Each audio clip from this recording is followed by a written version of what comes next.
হয়ে যায়। সাইদ পালনপুরী সাহেবের আকলকে যারা ধরতে পারছে তারা নিজ জায়গায় সাইদ পালন করে। আমার হুজুর বলেন যে সবাই গোসল করে আসছে, কিন্তু বলেন যে শামসুল ফরিদপুর সদর সাহেব আসে না। হুজুর বলেন যে আমি জানি আমার হুজুর কি করতেছে। বলেন যে আমি নদীর পাড়ে আসছি আসার পরে বলে যে দেখি নদীর পাড়ে সবাই যেই ঘাটলায় বা গোসল করে, হুজুর ওই ঘাটলায় না, দূরে হুজুরের কালো চুলগুলা দেখা যাচ্ছিল। হুজুর ওখানে দাঁড়িয়ে গলা পানিতে দাঁড়িয়ে আছেন। কি করতেছেন? এই যে আপনারা মোবাইলের ফাংশন জানেন, কিন্তু এই যে চিকিৎসার কথা জানেন না। হুজুর পৃথিবীর সর্বাধুনিক চিকিৎসা করতেছেন। কি চিকিৎসাটা কি? গলা পানিতে দাঁড়ায়। হুজুরের শরীরে খুজলি পাসরা হয়েছে, আর এগুলার চিকিৎসা হলো পানিতে দাঁড়িয়ে থাকা। কি হবে? এগুলাকে যদি, আমিও এই চিকিৎসা করাইছি আলহামদুলিল্লাহ, যদি এগুলাকে যদি চেলা মাছ খায়, আপনার চেলা মাছ চিনেন না, তাহলে এই যে এটা ভালো হয়ে যায়। হুজুর সেই সর্বাধুনিক চিকিৎসা করতেছেন, বুঝতে পারছেন নাকি? বলেন যে আমার হুজুরকে এই গলা পানিতে দেখে আমি দূরে একটু লুকিয়ে দাঁড়িয়ে আছি, যাতে আবার আমার হুজুর লজ্জা না পায়। বলেন যে এক সময় হুজুর সেই চিকিৎসা যখন শেষ হয়েছে, তখন নদীর পাড়ে উঠছেন। বলে উঠার পরে আমি দৌড়ে গেছি যে হুজুরের লুঙ্গিটা আমি ধুয়ে দিচ্ছি। আর হুজুরের হাতের অবস্থা এমন ছিল না যে লুঙ্গিটা চিপবে, ওখানেও অসুস্থতা ছিল। আর তখন যে আমার হুজুর আমার দিকে তাকাইছেন, সেই নজরের কারণে আমি আল্লামা শাইখুল হাদিস হয়ে গেছি। আমাদের উস্তাদ মাওলানা আরশাদ মাদানী, ওনার আব্বা হুসাইন আহমদ মাদানী রহমতুল্লাহ আলাইহি, ওনাকে আল্লাহ তাআলা কিভাবে কবুল করছেন? ওনার উস্তাদকে গ্রেফতার করছে। গ্রেফতার করার পরে উনি বলেন যে যেই অপরাধে আমার উস্তাদকে গ্রেফতার করছেন, আমিও এই অপরাধী, আমারও গ্রেফতার করেন। ওনারা গ্রেফতার করে না। এক সময় কি হয়, সমুদ্রে জাহাজ ছেড়ে দেয়, আর উনি ঝাঁপ দেন সমুদ্রে। আমরা বলি আমরাও যদি ইলমের জন্য, ঈমানের জন্য, উস্তাদের জন্য এভাবে ঝাঁপ দিতে পারি, তাহলে আমরাও হুসাইন আহমদ মাদানী হয়ে যাব ইনশাআল্লাহ তাআলা। আমরা হলাম কি? তালিবুল ইলম। এক তালিবুল ইলম। আচ্ছা, হুসাইন আহমদ মাদানী রহমাতুল্লাহ আলাইহির উস্তাদ কে? মাওলানা শাইখুল হিন্দ মাহমুদ হাসান দাওবন্দি রহমাতুল্লাহ আলাইহি। উনি কিভাবে এমন হলো?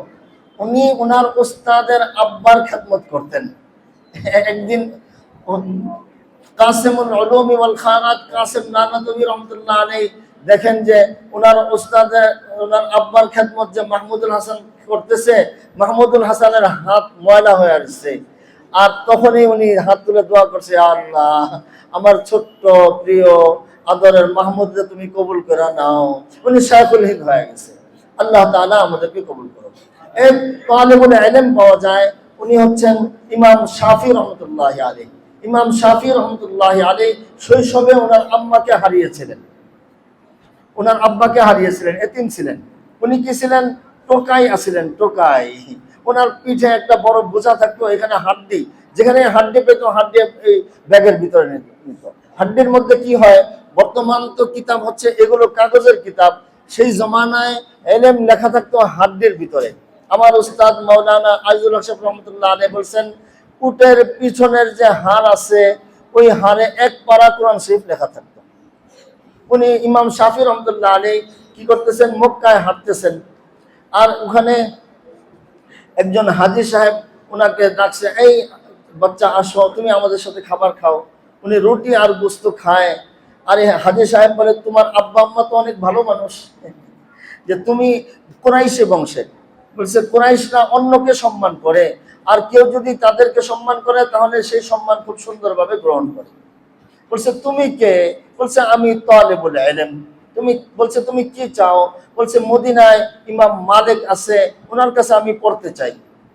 হাজী সাহেব বলেন, আচ্ছা আমাদের কাফেলায় তো একজন হাজী সাহেব আল্লাহর কাছে পৌঁছে গেছে, মারা গেছে, ওনার উট খালি যাবে, এই উটের সাথে তুমি চলো।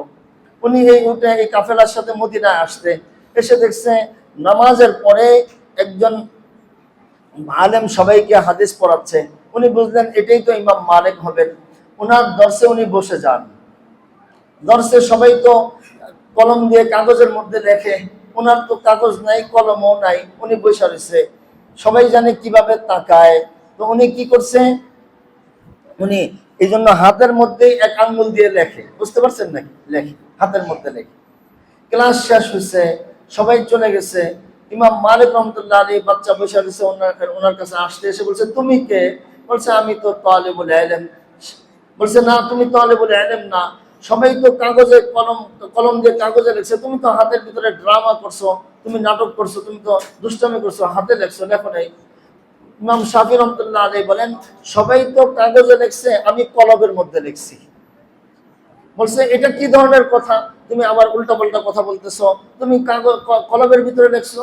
আচ্ছা, আজকে আমি 100 হাদিস পড়াইছি, পারলে হাদিস মতন আর সনদ সহ পারলে 50টা বলো তো দেখি। ইমাম শাফি রহমতুল্লাহ আলাইহি সনদ আর মতন সহ 100 হাদিসে শোনায় দিছে।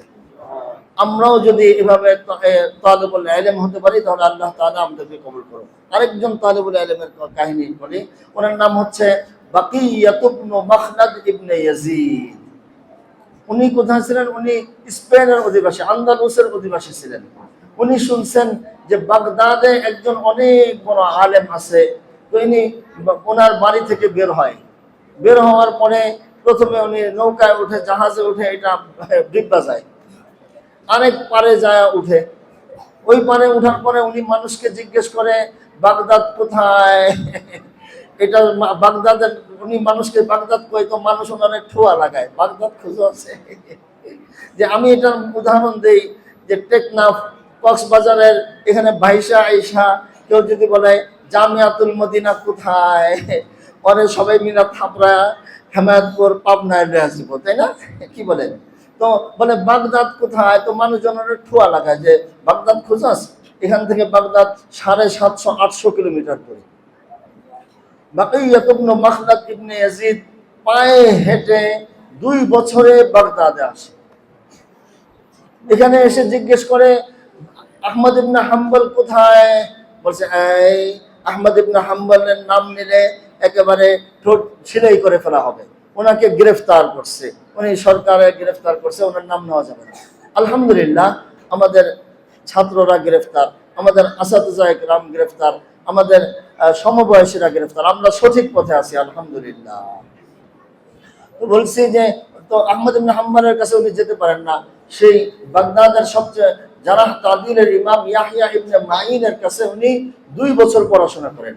একদিন 2 বছর পরে তিনি জিজ্ঞেস করেন একজনকে, আচ্ছা, উনি আহমদ ইবনে ইয়াহইয়া ইবনে মাঈনকে জিজ্ঞেস করেন, মান আহমদ ইবনে হাম্বল, আহমদ ইবনে হাম্বল থেকে কি রিওয়ায়াত করা যাবে কিনা? এই আহমদ ইবনে হাম্বলের নাম উচ্চারণ হওয়ার সাথে সাথে পুরো মসজিদ পুরো স্তব্ধ হয়ে যায়, কারণ এই বাচ্চা এখনই পিটানো হবে, তাকে গ্রেফতার করা হবে, ওনার নাম কেন নিচ্ছে? আহমদ ইয়াহইয়া ইবনে মাঈন অনেকক্ষণ চুপ থাকেন, চুপ থেকে বলেন, হুয়া ইমামুল মুসলিমিন ওয়া আফদলুল মুসলিমিন ওয়া খায়রুল মুসলিমিন, ওয়া খায়র, বলেন যে ইনি পৃথিবীর সর্বসেরা মানুষ, ওনার থেকে অবশ্যই রিওয়ায়াত করা যায়। তারপরে বলে, এই কথা শুনে উনি আহমদ ইবনে হাম্বলের প্রতি আবার আগ্রহী হয়।